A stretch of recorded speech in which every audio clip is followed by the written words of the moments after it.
I would like to start by saying this.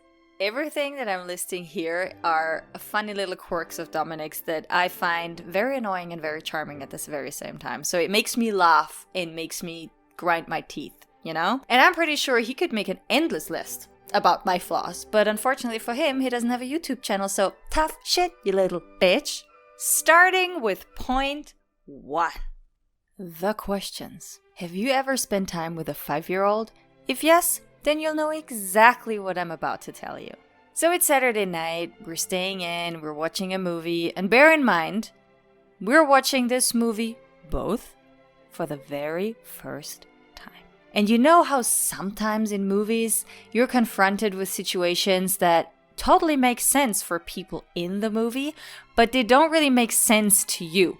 And you're like, did I miss something? But then in the end, it just, comes together and you have that moment where you go, oh, yeah, he did the thing before, and that's why he does the thing. I get it. And all you need to do to reach that point is wait and watch the movie. But Dominic doesn't have the patience for that. So he spends his time asking me stuff like, so why did the thing happen to the guy?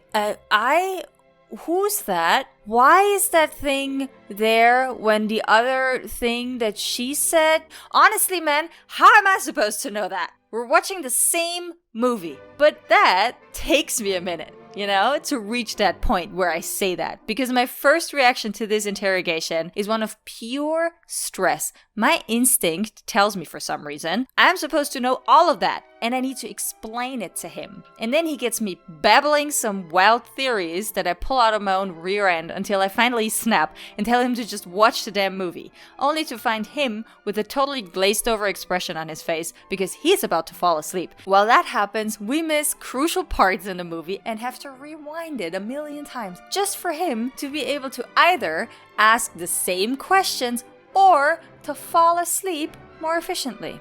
Point 2. The lack of gossip detail. He comes home from work and he just randomly drops the most juiciest, tastiest, best piece of gossip you could possibly imagine. Like, mwah, chef's kiss gossip. Stuff like, oh, by the way, those friends of ours that I told you about last time, they broke it off. Because of something he did, I don't know. Who? What thing? Why are you saying that to me, and then you go to the bathroom and take what feels like a 2-hour dump instead of sitting here and explaining the details? But when I finally get to ask him, he just goes, I don't know, I heard it from someone and I just didn't ask. We talked about something else. Are you insane? If someone said that to me, I would just have to ask 2 questions, and after, I could write you a 5,000-page essay knowing what the guy ate that morning for breakfast and the exact day of her menstrual cycle. Point 3, and my absolute favorite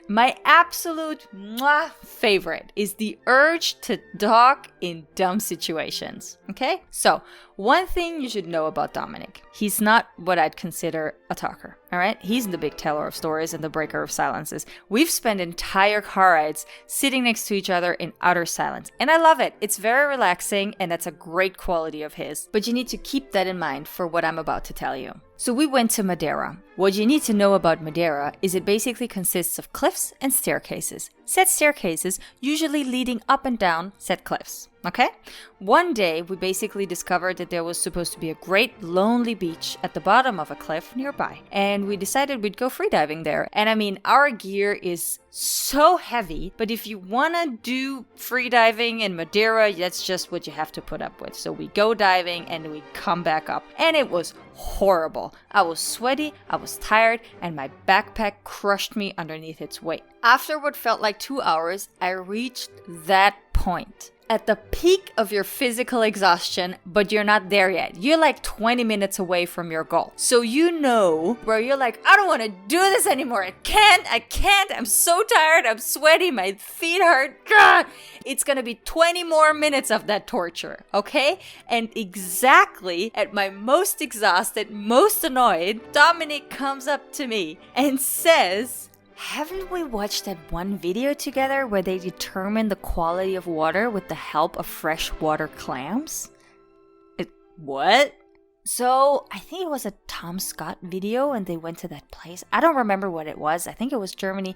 No, I think it was Sweden. No, it definitely was Germany. So that one guy spoke German, I'm pretty sure. So anyway, they catch those clams and then they put them in some of their water supplies and then the clams open and the water has good quality. But when they're closed, the quality is bad. Isn't that fascinating? I obviously can't yell at him. I never yell at him, but I can't, especially in that moment, because you just can't, even though, don't get me wrong, I want to. But he goes all in, and he even asks me questions like, do you know what methods they use usually to determine the quality of water in small towns in Germany? No! If you really loved me, you would just hit me over the head with a rock. Just end it. End the struggle, please. I seriously had to record this 5 times because it's hilarious. But I'm very aware that these examples aren't really showcasing his flaws, but rather my permanent state of emotional instability. Well, but then again, this is my channel, so tough luck. Funny thing is, that's actually really it. Pretty boring, isn't it? Maybe I'll start a fight later, maybe, I don't know. Maybe I'm in the mood for drama. Okay, I see you in the next one. Like and subscribe while you're at it, and bye!